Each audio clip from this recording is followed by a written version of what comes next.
बिस्मिल्लाहिर्रहमानिर्रहीम। अस्सलाम वालेकुम दोस्तों, आज हम कोरल ड्रा का एक नया लेक्चर करेंगे जिसमें हम देखेंगे कि शेप्स के साथ किसी भी चीज़ को कैसे ट्रेस किया जाता है, कैसे जनरेट किया जाता है और कैसे तख्लीक किया जाता है। तो हम सिर्फ एलिप्टिकल टूल और रेक्टेंगुलर टूल, इन दो टूल्स को हम यूज़ करते हुए आज कुछ लोगोस बनाएंगे और कुछ शेप्स भी बनाएंगे। तो आइए शुरू करते हैं। सबसे पहले मैं ये एलिप्टिकल टूल लूँगा जिसे हम सर्कल टूल भी कहते हैं। इसे मैं अगर सिंपली ड्रॉ करूँगा इस तरह तो ये किसी भी शेप में ड्रॉ हो जाएगा, यानी कि इसमें फ्री हैंड होगा, तो इस वजह से ये सर्कल में बिल्कुल लाना शायद वो किसी तरफ से साइज़ कम ज़्यादा भी हो जाए। जैसे कि आप स्क्रीन में ऊपर साइज़ में देख सकते हैं कि ज़ाहिर ये सर्कल में लग रहा है लेकिन ऊपर से साइज़ ख़राब है। अगर इस तरह मुख्तलिफ शेप्स में हम इसे बगैर किसी बटन को प्रेस किए सिंपल हम अगर ड्रॉ करें तो इस तरह ये आ जाएगा। अगर हम इसे सर्कल को या एलिप्टिकल टूल को कंट्रोल के साथ इस तरह ड्रॉ करेंगे तो ये बिल्कुल हर तरफ से बराबर होगा। जैसे कि आप इसमें साइज़ बार में देख सकते हैं कि इसका दोनों तरफ से साइज़ बराबर है। अब मैं इसको एक साइज़ लगाऊंगा अपनी रिक्वायरमेंट के मुताबिक और वो है 2x2 इंच। तो साइज लगाने के बाद अब मैंने एलिप्टिकल टूल लिया, रेक्टेंगुलर टूल लिया। रेक्टेंगुलर टूल के साथ मैंने ये एक छोटा सा बॉक्स इसके साथ ड्रॉ किया और इसको मैंने अब साइज लगाया है 0.8। उसके बाद मैंने नम लॉक के साथ जो प्लस का निशान होता है उसे मैं प्रेस करूंगा। उसे प्रेस करने के साथ ये होगा कि ये जो बॉक्स मैंने सिलेक्ट किया हुआ है वो उसका डुप्लीकेट बना देगा। ये मैंने प्रेस किया तो आप देख रहे हैं कि ये उसका डुप्लीकेट आ गया। तो इसे मैं थोड़ा सा बाहर निकाल के अब इसका साइज लगाता हूं 0.6। ये मैं लॉक खोल देता हूं तो 0.6। अब मैं इसके अंदर एक और बॉक्स लगाने वाला हूं, वो भी मैं प्लस का निशान प्रेस किया मैंने, अब उसका डुप्लीकेट आ गया और मैंने यहां से उसका साइज लगाया 0.5। अब मैं इसको थोड़ा सा बाहर निकालता हूं और इसको हम ऐसे खींच के बड़ा कर लेते हैं। बड़ा करने के बाद इन दोनों की सेटिंग थोड़ी सी एग्जैक्ट कर लें कि इसे हम इन दोनों को हम थोड़ा सा अंदर अंदर कर लें। और अब मैं ये करने वाला हूं कि ये मैंने इसी सर्कल का एक डुप्लीकेट लिया। वो कैसे लिया कि मैंने इस सर्कल को पकड़ा, थोड़ा सा मूव किया कंट्रोल के साथ और फिर यहाँ आके मैंने अभी ना कंट्रोल छोड़ा ना क्लिक का कोई लेफ्ट क्लिक का बटन छोड़ा और साथ ही राइट क्लिक कर दिया, तो ये उसने उसका एक डुप्लीकेट बना दिया। अब मैं इसको थोड़ा सा छोटा करता हूँ। थोड़ा सा छोटा करने के बाद इसकी सेटिंग अब कंप्लीट हो गई। यहाँ से मैं इसको करूँगा ट्रिम। ट्रिम किया तो आपने देखा ये एक चांद की सी शेप बन गई। अब इसको प्रेस करके फिर इसके साथ मैं ज़रा तसल्ली करूँगा कि ये इक्वल है। अगर इक्वल है तो मैं यहाँ से इसको वेल्ड कर रहा हूँ। वेल्ड करने के बाद अब ये हमारे पास एक बॉक्स बच गया है, इसको भी इसके साथ वेल्ड कर लेते हैं। तो यहाँ से अब मैं डबल क्लिक करके लाइन के बराबर, लाइन के एन ऊपर जाकर इस शेप टूल के साथ डबल क्लिक करके तो यहाँ पे मैंने दो नोड्स लगा ली और उनको दोनों को बाहर निकाल लिया। ये भी आप देख रहे हैं मैंने किसी किस्म का कोई पेन टूल यूज नहीं किया, बेजियर टूल यूज नहीं किया और ना ही मैंने अभी तक इसमें कोई लाइन लगाई। तो अब मैं यहाँ पे एक बॉक्स लगाऊंगा इस तरह, ये भी एलिप्टिकल टूल के साथ। इसको हम थोड़ा और बारीक कर लेते हैं। बारीक करने के बाद यहां से मैंने इसको ट्रिम कर दिया, यानी कि इस बॉक्स को इसके साथ अटैच करके यहां से मैंने इसको ट्रिम कर दिया सिलेक्ट करके। तो इसे अब मैं डिलीट कर रहा हूं और यहाँ पे अब मेरी एक शेप तैयार हो गई। यहाँ पे मैं एक बॉक्स लगा रहा हूँ। बॉक्स लगाने के बाद यहाँ पे एक और मैंने बड़ा बॉक्स लगाया और इसके साथ मैंने बॉटम राइट कर दिया। बॉटम राइट करने के बाद यहाँ पे एक मैं और क्लिक करूँगा। ये आप देख रहे हैं कि इसने इसको रोटेट टूल भी कर दिया और यहाँ से इसको इसने शेप टूल भी बना दिया कि इसको हम इस तरह भी मूव कर सकते हैं और ये जो एरो कर्व सा है यहाँ से पकड़कर हम इसे रोटेट भी कर सकते हैं किसी तरफ। तो इसके साथ हम इसे इस तरह शेप देंगे। इन दोनों को पकड़कर अब मैं वेल्ड कर रहा हूँ। वेल्ड करने के बाद ये मैंने उसी तरह कंट्रोल पकड़कर यहाँ से कंट्रोल के साथ मैंने लेफ्ट क्लिक प्रेस करके इसे पकड़कर यहाँ से इस तरफ बिल्कुल इक्वल उसी साइज में इस तरफ इसने उसे रिफ्लेक्ट कर दिया। रिफ्लेक्ट करने के बाद अब मैंने अभी कोई भी बटन नहीं छोड़ा, ना कंट्रोल छोड़ा और ना इसका लेफ्ट क्लिक छोड़ा। अब मैं यहाँ पे इन दोनों के साथ अब मैं राइट क्लिक भी प्रेस कर रहा हूँ। राइट क्लिक करने के साथ इसने ये हमें यहाँ एक डुप्लीकेट दे दिया। डुप्लीकेट करने के बाद इन दोनों को हम इस तरह अटैच करेंगे। अटैच करने के साथ यहाँ से पकड़कर मैंने इसको यहाँ से वेल्ड कर दिया। वेल्ड करने के बाद आप देख सकते हैं कि ये एक शेप हमारे पास अलग से तैयार होगी। इसी शेप का मैं आगे एक डुप्लीकेट लूंगा, कंट्रोल के साथ सीधा बिल्कुल आएगा। ये मैं कंट्रोल के साथ कर रहा हूँ। इसको मैं अब ये जो अब मैंने बॉक्स लगाया है मैं इसे आरजी कलर लगाऊं। ये आप देख सकते हैं कि पहले वाले को मैंने ब्लू लगाया, इस वाले को मैंने रेड लगाया। रेड वाले को मैं शिफ्ट पेज डाउन करके नीचे कर दूंगा। अगर मैंने इसे ऊपर लाना हो तो शिफ्ट पेज आपके साथ ला सकता हूँ। ये अभी मुझे ये नीचे चाहिए, इसलिए मैं शिफ्ट पेज डाउन करके इसको नीचे कर रहा हूँ। इस ब्लू को और रेड को सिलेक्ट करने के बाद मैंने यहां से फिर एक बार ट्रिम किया। ट्रिम करने के बाद कंट्रोल के करके ट्रिम करने के बाद बनता क्या है वो मैं एक सेकंड दोबारा आपको बता दूं कि ये ट्रिम करने के बाद ये अब एक शेप है, लेकिन यहां से इसमें वक्फा है तो जहां से हमने ट्रिम किया। अगर हम इस तरह ट्रिम करने के बाद कि जहां से शेप आपस में जुड़ी हुई नहीं है, इस तरह उसमें खला है, तो मैं कंट्रोल के प्रेस करूं तो वो इसको अलग कर देगा, इसको अलग कर देगा, दो अलग अलग शेप्स हो जाएंगी। इसी तरह मैं इसको कंट्रोल के करके अलग शेप कर रहा हूं और इसको मैं डिलीट कर देता हूं। डिलीट करने के बाद इसको हम F10 प्रेस करके शेप टूल के साथ इस लाइन को हम थोड़ा सा बड़ा कर लेते हैं। बड़ा करके तो यहां से अब मैं एक बॉक्स इस तरह से लगाऊंगा सीधा। इसको थोड़ा सा छोटा कर लें, थोड़ा सा चौड़ा भी। तो अब क्या करेंगे हम कि F10 मैंने प्रेस किया तो अब मैं इसको नोट से पकड़कर जब इस तरह करूंगा तो ये राउंड बन जाएगा। लेकिन मुझे राउंड नहीं चाहिए, मुझे चाहिए कि ये नोड थोड़ी सी ऊपर को चली जाए।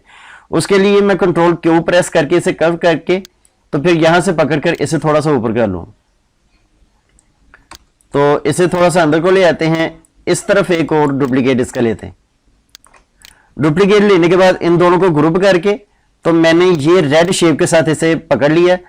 तो अब मैंने आर प्रेस करके इसे राइट कर लिया। राइट करने के बाद इसका मैं एक और अब डुप्लीकेट लूंगा। अब ये मैंने देखा कि ये मेरी शेप जो है वो ज्यादा बड़ी होगी, इसे मैं छोटा करता हूं।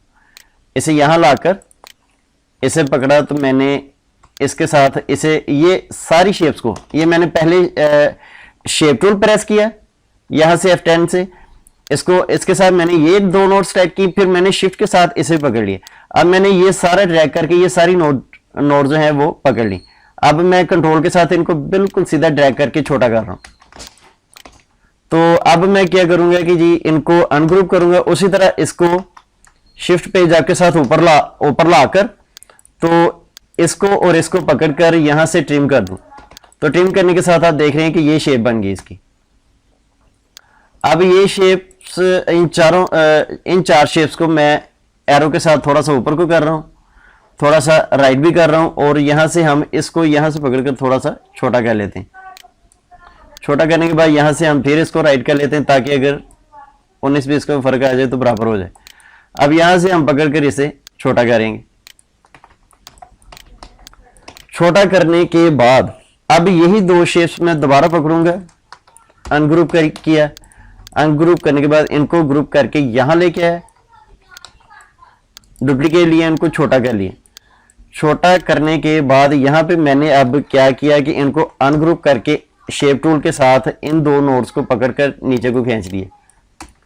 तो अब मैं यहां से इसको थोड़ा और ऊपर कर रहा हूं ताकि इसके इक्वल आ जाए। ये इसे थोड़ा सा बाहर निकाल लेते। ये अब मैंने इन सारी शेप्स को आपस में पकड़कर टी प्रेस किया तो ये सारी इक्वल हो गई, ऊपर से टॉप इसका हो गया। ये मैंने अब इसके साथ ये और ये सारी शेप्स को मैंने पकड़कर टी प्रेस किया तो ये इनकी जो है साइजिंग बराबर हो गई, यानी कि इनकी ऊपर से टॉप से अलाइनमेंट इक्वल हो गई। अब ये नीचे से चूंकि ज्यादा ऊपर चला गया है, अब इनको पकड़ के थोड़ा सा नीचे को खींच लें तो ये यहां से तकरीबन इतना ही फासला हमें चाहिए था। अब इसको पे डाउन करें और इसके साथ हम इसे ट्रिम करेंगे। ये ट्रिम कर लिया। कंट्रोल के करने के बाद अब मैंने इसे डिलीट कर दिया। फिर इसे इसके साथ मैं ट्रिम करूंगा। अब इन दोनों को, ये अलग होगी, ये अलग होगी। अब मैं F10 प्रेस करके इन नोड्स को पकड़कर यहां से लेकर इस लाइन में जितनी नोड्स हैं इन दो शेप्स की नीचे वाली, उनको मैंने पकड़कर थोड़ा सा ऊपर कर दिया। लेकिन ये मारो के साथ ये सारी नोड्स मूव नहीं करती, इनको माउस के साथ पकड़कर ऊपर करना जरूरी होता है।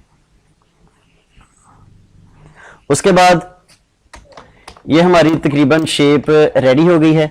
अब हम इसमें कलर करेंगे। कलर ये करेंगे कि मैं इसमें लगाना चाहता हूं ब्लू। शिफ्ट F11 मैंने किया, इसको पहले सिलेक्ट किया। अगर सिलेक्ट करने के बाद यहां से मैं अब ब्लू कलर लगाया मैंने। उसके बाद मैंने शिफ्ट F11 प्रेस किया। शिफ्ट F11 प्रेस करने के बाद ये हमें उसने कलर बार दे दी। इसमें हम अपनी फॉर्मुलेशन के मुताबिक जो कलर चाहें हम लगा सकते हैं। मैंने 60 और 30, ये भी 50, ये मेरा अब कलर मेरी रिक्वायरमेंट के बराबर पूरा हो गया और ये मैंने लगा लिया। अब मैं इसके साथ आसानी के लिए आपको ये बता रहा हूं कि बार बार इसके लिए फॉर्मुलेशन लगाना, सारा कुछ करना ज़रूरी नहीं है। आप इन सब को अनग्रुप करें। अनग्रुप करने के बाद जिस जिसको आपने कलर लगाना है उन शेप्स को आप पकड़ लें। पकड़ने के बाद आप इफ एडिट में जाएं। एडिट में जाकर यहां से आपको एक ऑप्शन नजर आ रही होगी कॉपी प्रॉपर्टी फ्रॉम। तो आप अगर यहां पे क्लिक कर दें तब भी, अगर आप Alt+EM कर दें तब भी, ये एक बॉक्स खुल जाएगा। जब ये खुल जाए तो यहां से हमने बताना है कि जितनी आउटलाइन इसे लगी हुई है उतनी ही सबको लगनी चाहिए, जितनी इस बड़ी शेप को लगी हुई है, जितना कलर लगा हुआ है उतना ही सबको लगना चाहिए। जो जो इसकी आउटलाइन को कलर लगा हुआ है वो सारा उसमें होना चाहिए। तो एज इट इज, यानी कि जो उसकी सेटिंग है ना वो इसमें होनी चाहिए। तो उसके लिए हम ये तीनों सेलेक्ट कर लेंगे। अगर आपने आउटलाइन नहीं लगानी उतनी मोटी या लगानी नहीं तो फिर आप यहाँ पे क्लिक कर दें, आउटलाइन नहीं लगेगी। जो जो चीज आपको रिक्वायर है आप यहाँ पे टिक कर दें, वही वही उसमें कॉपी हो जाएगी। अब ओके करें और ये इस तरह आप देख रहे हैं कि माउस का एरो सा बन गया। एरो को इस जिस शेप का आपको फॉर्मेट कॉपी करना है उस पर इस तरह क्लिक कर दें तो वो आपको कॉपी हो जाएगा। इसको कंट्रोल R करके, अब ये जब कॉपी हो जाए उसके बाद अगर आप कंट्रोल R प्रेस करें तो वो ऑटो जितना जो जो आपने पीछे किया होगा वो उसमें कॉपी हो जाएगा। लेकिन ये एक कमांड से पीछे वाला अप्लाई नहीं करेगा। जो आपने करंट कमांड दी होगी वो इस तरह कंट्रोल R से अप्लाई हो जाएगी। ये मैं थोड़ी सी चीज घुमाकर इस वजह से कर रहा हूं ताकि उसमें ज्यादा से ज्यादा मुझे कमांड यूज करनी पड़े और ज्यादा से ज्यादा मैं वो कमांड्स आपके साथ शेयर कर सकूं। अब ये मैंने यहाँ पे एक बॉक्स लगाया है। बॉक्स के साथ अगर मैं यहाँ पे शेप टूल के साथ मैं चाह रहा हूं कि इन जो नोड्स है ना इनको मैं इस तरह राउंड करूं, लेकिन मैं चारों राउंड नहीं करना चाह रहा, सिर्फ ये दो करना चाह रहा हूं। उसके लिए मैं क्या करूंगा कि इस नोड पे क्लिक करूंगा और साथ में आप देख रहे हैं कि ये ब्लैक नोड है, ये सारी सफेद है। शिफ्ट के साथ में जब इस पे भी क्लिक करूंगा तो ये दोनों ब्लैक हो जाएंगी, ये दोनों व्हाइट रह जाएंगी। इट्स मीन कि ये दोनों सिलेक्ट हैं, ये दोनों डिससिलेक्ट हैं। इनको मैंने अब राउंड कर लिया। राउंड करने के बाद इस तरह मैंने एक बॉक्स लगाया और एक इस तरफ को लगा लिया और इसका टॉप सेंटर कर दिया। टॉप सेंटर करने के बाद मैंने पहले ये जो नई शेप लगाई इसको मैंने वेल्ड किया। वेल्ड करने के बाद अब ये इस तरह टी सा बन गया। टी को मैंने इस अपनी असल शेप के ऊपर रखकर यहां से ट्रिम कर लिया। ट्रिम करने के बाद इसे डिलीट कर दिया तो ये एक खिड़की टाइप शेप बन गई। इसको इसके साथ हम टॉप कर रहे हैं। इनको अब ये जो हमारे पास शेप्स रह गई हैं इनको हम लगाएंगे ग्रे कलर। ये अब हम देख रहे हैं कि हमारे पास एक रियल एस्टेट का लोगो बिल्कुल तैयार है जिसे हम कहीं भी इस्तेमाल कर सकते हैं। अब इसको इसके बराबर करने के लिए आप ये कर सकते हैं कि यहां से ये नोड्स को सिलेक्ट करें। ये मैं थोड़ा सा ऊपर किया तो ये अब बिल्कुल इक्वल होगी।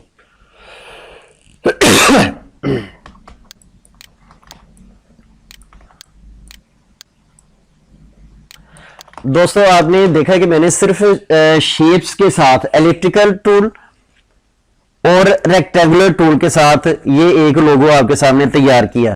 लोगो कंप्लीट करने के बाद हम ये करेंगे कि यहाँ पे ये मैंने एक बॉक्स ड्रॉ किया स्क्वायर में, इसका मैं साइज छोटा कर लेता हूँ। इसका एक मैंने इस तरफ डुप्लीकेट ले लिया और एक इस तरफ। तो इसे अब मैं ये रोटेट टूल में लाकर एज टूल के साथ इसे ये मैंने इसे इसका ये एज बना दिया, इसका इसको यहाँ से इस तरह ये एज बना दी। अब मैंने इन सारे इन तीनों रेक्टेंगुलर टूल को सिलेक्ट करके कंट्रोल के के साथ आज मैंने कवर कर दिए। कवर करने के बाद ये दो नोड्स मैंने पकड़ी और इन दो नोड्स को यहाँ पे ये दोनों कॉर्नर्स को आपस में मिला दिए। ये दोनों कॉर्नर्स को मिलाने के बाद ये फिर F10 दबाकर शेप टूल लिया और इसे थोड़ा सा ऊपर को कर दिया। अब यहाँ से इस तरह करीब कर दी और इसे नीचे को थोड़ा बड़ा कर दिया। अब इसी का मैंने एक और डुप्लीकेट लिया, उसमें ये किया मैंने कि नीचे वाली नोड्स को सिलेक्ट करके इस तरह करीब कर दिया और इसको थोड़ा बड़ा कर दिया माइनर सा। इसको अलग से ग्रुप किया, इसको अलग से ग्रुप किया। सबके फिल में मैंने ये फ़िलहाल वाइट कलर किया। वाइट कलर करने के बाद ये सेंटर किया। सेंटर करने के बाद ये आपने देखा कि उसका एक केस तैयार हो गया, यानी एक ढक्कन तैयार हो गया।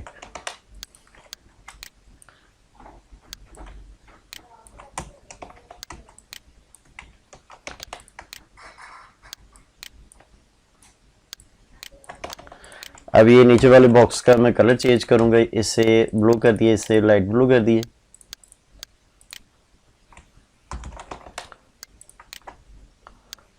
ऑरेंज, लाइट ऑरेंज और येलो। ये हमारा एक 3D बॉक्स तैयार हो गया कि ये मैंने रेक्टेंगुलर टूल लगाया, फिर इसका ये एक ले लिया डुप्लीकेट और एक ये लिया। इसको हमने ड्रॉ करके इस तरफ किया, इसको हमने एच टूल के साथ ऊपर कर दिया। उसी तरह इसकी भी नोड्स को आपस में मिला दिया।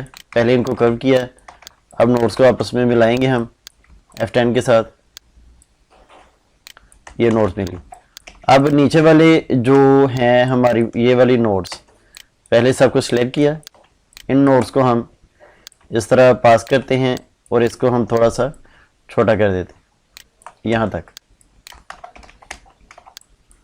अब इन सब नोड्स को मैंने पकड़कर सारे को सिलेक्ट करके सारे बॉक्स को अब मैंने शेप टूल लिया। शेप टूल लेने के बाद मैंने यहाँ से curve to convert to curve कर दिया। अब ये देखें आप कि ये यहाँ से इस तरफ ये कर्व किया, इसको इस तरफ से कर्व किया।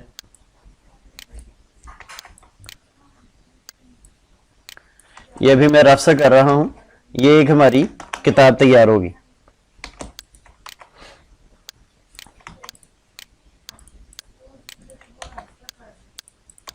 ये हमारी बुक रेडी होगी।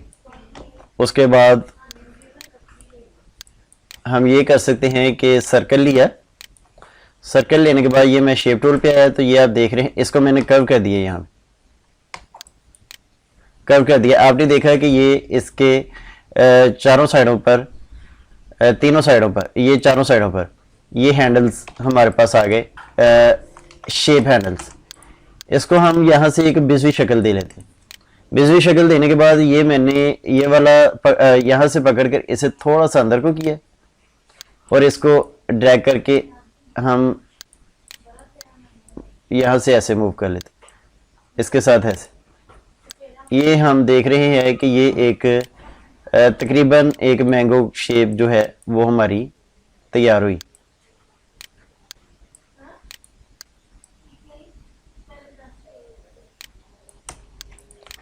तो इसी तरह हम अब वो करेंगे। ये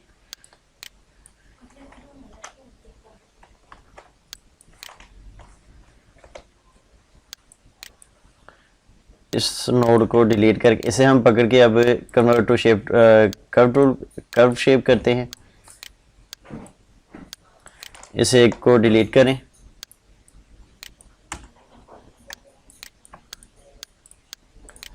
और ये इसी रोटेट टूल इस ये जो सेंटर है ना, सेंटर का ये जो आप सर्कल सा देख रहे हैं, ये इसका लॉक होता है।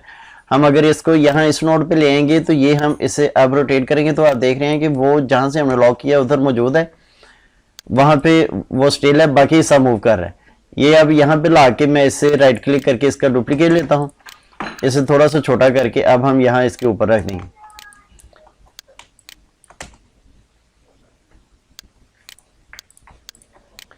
ये हमारे पत्ते हो गए और ये पीला आम तैयार हो गया।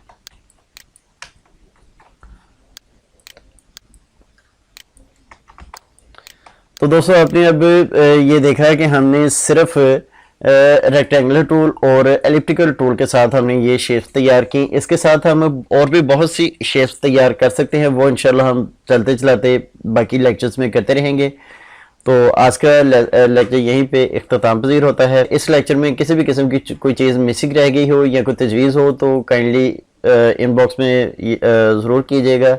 KHS मेंटोर के नाम से हमारा FB पेज है, वहाँ पे आप मैसेज कीजिएगा। अगर वीडियो देखें तो उसके नीचे आप कमेंट बॉक्स में भी बता सकते हैं। किसी किस्म का सवाल हो तो वो भी ज़रूर पूछिएगा। हम इंशाल्लाह पूरी कोशिश करूँगा मैं आपको सपोर्ट करने की, ताकि आपको मैक्सिमम जो है वो चीज़ें समझा सकूँ, आपको समझ आ सके।